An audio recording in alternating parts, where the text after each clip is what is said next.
बहुत सारे लोग पूछते हैं कि उत्पत्ति एक एक में जब परमेश्वर ने इंसान को बनाया तो नर और नारी करके परमेश्वर ने इंसान को बनाया, और नर और नारी करके मनुष्य जब परमेश्वर ने बनाया और उनको कहा फूलो फलो और पृथ्वी पर फैल जाओ और उसको अपने अधिकार में कर लो। लेकिन दूसरे अध्याय में उत्पत्ति के अंदर हम पढ़ते हैं कि परमेश्वर ने पहले आदम को बनाया और उसके बाद उसकी पसली निकाल करके उससे हवा को बनाया।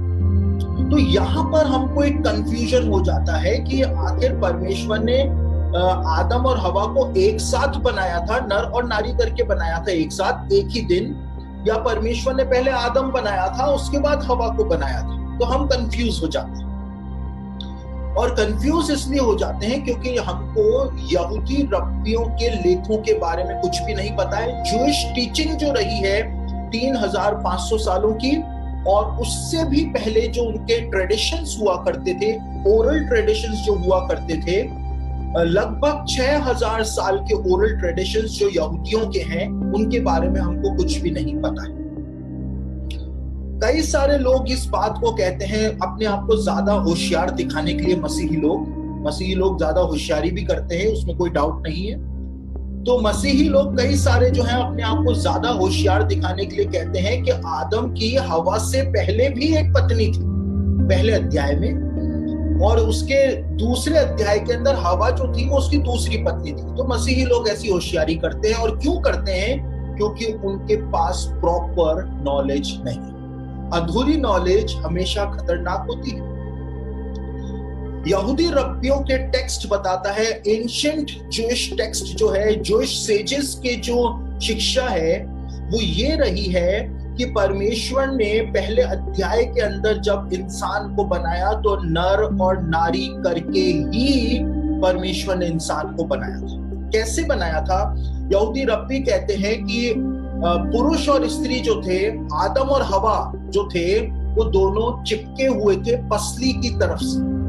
दोनों की पसलियां आपस के अंदर जुड़ी हुई थी, ऐसा मानव परमेश्वर ने बनाया था। यहूदी रब्बी इस बात को बताते हैं। लेकिन परमेश्वर ने जब इंसान को देखा तो परमेश्वर को ऐसा जो संरचना थी, ऐसा स्ट्रक्चर जो था वो पसंद नहीं आया। इसलिए परमेश्वर ने आदम को सुला दिया, और बाइबल में लिखा है परमेश्वर ने आदम की पसली को निकाल लिया। क्यों निकाल लिया? क्योंकि वो दोनों पसली से जुड़े हुए थे, इसलिए उन दोनों को परमेश्वर ने अलग कर दिया, और अलग करके परमेश्वर उसको लेकर के आया। तब जाकर के वो दोनों अलग अलग हो गए। पहले वो दोनों एक जुड़े हुए थे, और इसीलिए जुड़ने का कंसेप्ट जो है वो कहां से आया? उत्पत्ति पहले अध्याय से जुड़ने का कंसेप्ट आया कि पति और पत्नी एक दूसरे से जुड़े रहे, और इसीलिए आदम ने कहा था कि ये मेरी पसली है, मेरे मांस में का मांस है। इसलिए कहा था क्योंकि वो दोनों आपस में जुड़े हुए थे। ये यहूदी रब्बियों की 6000 सालों की शिक्षा रही। लेकिन हमको कुछ भी नहीं पता है जूइश टेक्स्ट के बारे में, इसलिए हम ज्यादा होशियारी करके गलत गलत इंटरप्रिटेशन बाइबल का देने शुरू कर देते हैं, और कहते हैं कि आदम की हवा से पहले भी कोई पत्नी।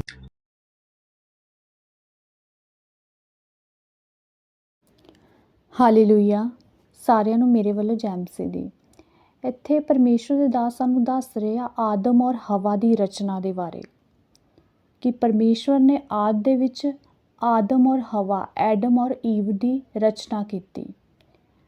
ਔਰ ਪਰਮੇਸ਼ਵਰ ਦੇ ਦਾਸ ਸਚਿਨ ਕਲਾਈਵ ਜੀ, ਜੋ ਕਿ ਇੰਡੀਆ ਦੇ one of the best Bible scholar ਦੇ ਵਿੱਚੋਂ ਮੰਨੇ ਜਾਂਦੇ ਆ, ਇਸ ਗੱਲ ਲਈ ਅਸੀਂ ਉਹਨਾਂ ਨੂੰ ਕੰਗ੍ਰੈਚੁਲੇਟ ਵੀ ਕਰਦੇ ਹਾਂ, ਔਰ ਇਸ ਗੱਲ ਦੇ ਲਈ ਉਹਨਾਂ ਦੀ ਸਰਾਹਨਾ ਵੀ ਕਰਦੇ ਹਾਂ ਕਿ ਉਹ ਇੰਡੀਆ ਦੇ one of the best Bible scholar ਆ, ਅਤੇ ਜੂਇਸ਼ ਸਟੱਡੀ ਦੇ ਵਿੱਚ ਬਿਲਕੁਲ ਇੱਕ ਪਰਫੈਕਟ ਮਾਹਿਰ ਆ।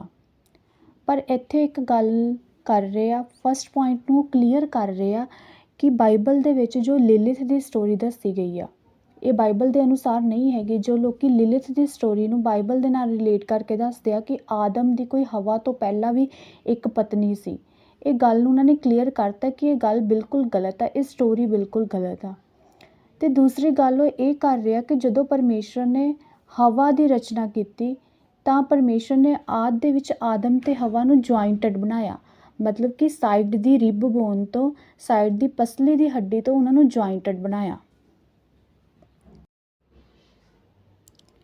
ਪਰ ਦੇਖੋ, ਪਰਮੇਸ਼ਵਰ ਕਦੇ ਵੀ ਡਿਸਟੋਰਟਡ ਸਟਰਕਚਰ ਨਹੀਂ ਬਣਾਉਂਦੇ।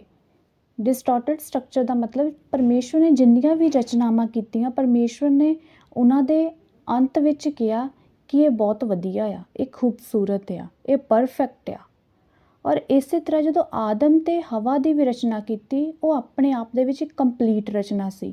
ਉਹ ਡਿਸਟੋਰਟਡ ਸਟਰਕਚਰ ਨਹੀਂ ਸੀ ਕਿ ਉਹ ਸਾਈਡ ਤੋਂ ਜੁੜੇ ਹੋਏ ਸੀ, ਫਿਰ ਦੁਬਾਰਾ ਢਾਹ ਕੇ ਫਿਰ ਪਰਮੇਸ਼ਰ ਨੇ ਆਦਮ 'ਤੇ ਨੀਂਦ ਭੇਜੀ ਔਰ ਉਸ ਦਾ ਆਪਰੇਸ਼ਨ ਕੀਤਾ ਔਰ ਉਸ ਪਸਲੀ ਨੂੰ ਅਲੱਗ ਕੀਤਾ। ਇਹ ਐਦਾਂ ਨਹੀਂ ਸੀ, ਜੋ ਕਿ ਸਾਨੂੰ ਉਤਪਤੀ ਦੇ ਅਧਿਆਇ ਦੇ ਵਿੱਚ ਵੀ ਮਿਲਦਾ ਆ ਕਿ ਆਦਮ ਨੇ ਕਿਹਾ ਕਿ ਇਹ ਮੇਰੀ ਹੱਡੀਆਂ ਦੇ ਵਿੱਚੋਂ ਹੱਡੀ ਆ ਅਤੇ ਮੇਰੇ ਮਾਸ ਦੇ ਵਿੱਚੋਂ ਮਾਸ ਆ। ਹੱਡੀਆਂ ਦੇ ਵਿੱਚੋਂ ਹੱਡੀ ਔਰ ਮਾਸ ਦੇ ਵਿੱਚੋਂ ਮਾਸ ਦਾ ਮਤਲਬ ਕੀ ਆ? ਜੋ ਬੇਸਿਕ ਜੈਨੇਟਿਕ ਮਟੀਰੀਅਲ ਆ, ਜੋ ਬੋਨ ਮੈਰੋ ਆ, ਜੋ DNA ਆ, ਜੋ ਟਿਸ਼ੂ ਆ, ਜੋ ਸੈੱਲ ਆ, ਉਹ ਬੇਸਿਕ ਸਟਰਕਚਰ ਪਰਮੇਸ਼ਰ ਨੇ ਆਦਮ ਦੇ ਵਿੱਚੋਂ ਲਿਆ, ਜਿਹਨੂੰ ਕਿ ਜੋ ਸਾਡੀ ਜੈਨੇਟਿਕ ਸਾਇੰਸ ਆ ਉਹ ਅੱਜ ਪ੍ਰੈਕਟਿਸ ਕਰਦੀ ਆ। ਉਹ ਸਟੈਂਪ ਸੈੱਲ ਨੂੰ ਲੈ ਕੇ, ਰੂਟ ਸੈੱਲ ਨੂੰ ਲੈ ਕੇ, ਬੇਸਿਕ ਟਿਸ਼ੂ ਨੂੰ ਲੈ ਕੇ ਅੱਗੇ ਇੱਕ ਸਟਰਕਚਰ ਬਿਲਡ ਕਰਦੇ ਆ।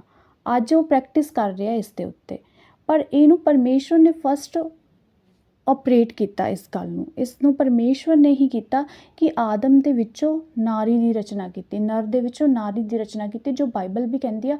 ਔਰ ਜੋ ਉਹ ਨਾਰੀ ਨਰ ਦੇ ਵਿੱਚੋਂ ਹੀ ਕੱਢੀ ਗਈ ਸੀ, ਤਾਂ ਅੰਤ ਦੇ ਵਿੱਚ ਜਾ ਕੇ ਉਹ ਇੱਕ ਸਰੀਰ ਹੁੰਦੇ ਆ ਔਰ ਐਦਾਂ ਪਰਮੇਸ਼ਵਰ ਦੀ ਰਚਨਾ ਕੰਪਲੀਟ ਹੋ ਜਾਂਦੀ ਆ, ਕਿਉਂਕਿ ਸ਼ੁਰੂ ਤੋਂ ਵੀ ਉਹ ਇੱਕ ਸਰੀਰ ਹੀ ਸੀਗੇ। ਪਰ ਕਦੇ ਵੀ ਜੋ ਇਹ ਟੀਚਿੰਗ ਆ, ਜੋ ਦੱਸ ਰਹੇ ਆ ਕਿ ਜਿਹੜੀ ਯੂਇਸ਼ ਸਟੱਡੀ ਆ, ਜੋ ਹਿਬਰੂ ਬਾਈਬਲ ਆ, ਉਹਦੇ ਅਕੋਰਡਿੰਗ ਐਦਾਂ ਆ। ਜੋ ਹਿਬਰੂ ਦੀ ਅਦਰ ਸਟੱਡੀ ਆ, ਅਦਰ ਰੈਫਰੈਂਸ ਬੁੱਕਸ ਆ। ਹੁਣ ਕਿਉਂਕਿ ਜੋ ਬਾਈਬਲ ਉਹ ਆਪਣੇ ਆਪ ਦੇ ਵਿੱਚ ਇੱਕ ਇੰਡੀਪੈਂਡੈਂਟ ਬੁੱਕ ਆ। ਜਦੋਂ ਬਾਈਬਲ ਦੀਆਂ ਪੁਸਤਕਾਂ ਨੂੰ, ਬਾਈਬਲ ਦੀਆਂ ਅਦਰ ਬੁੱਕਸ ਨੂੰ, ਬਾਈਬਲ ਦੀਆਂ ਜੋ ਕਿਤਾਬਾਂ ਪੁਸਤਕਾਂ ਆ ਅਲੱਗ-ਅਲੱਗ, ਉਹਨਾਂ ਨੂੰ ਕੰਪਾਈਲ ਕੀਤਾ ਗਿਆ, ਤਾਂ ਉਹਨਾਂ ਨੂੰ ਪਰਮੇਸ਼ਵਰ ਦੇ ਆਤਮਾ ਦੀ ਅਗਵਾਈ ਦੇ ਨਾਲ, ਸਪਿਰਿਟ ਦੀ ਕਮਾਂਡ ਦੇ ਨਾਲ ਉਹਨਾਂ ਨੂੰ ਕੰਪਾਈਲ ਕੀਤਾ ਗਿਆ।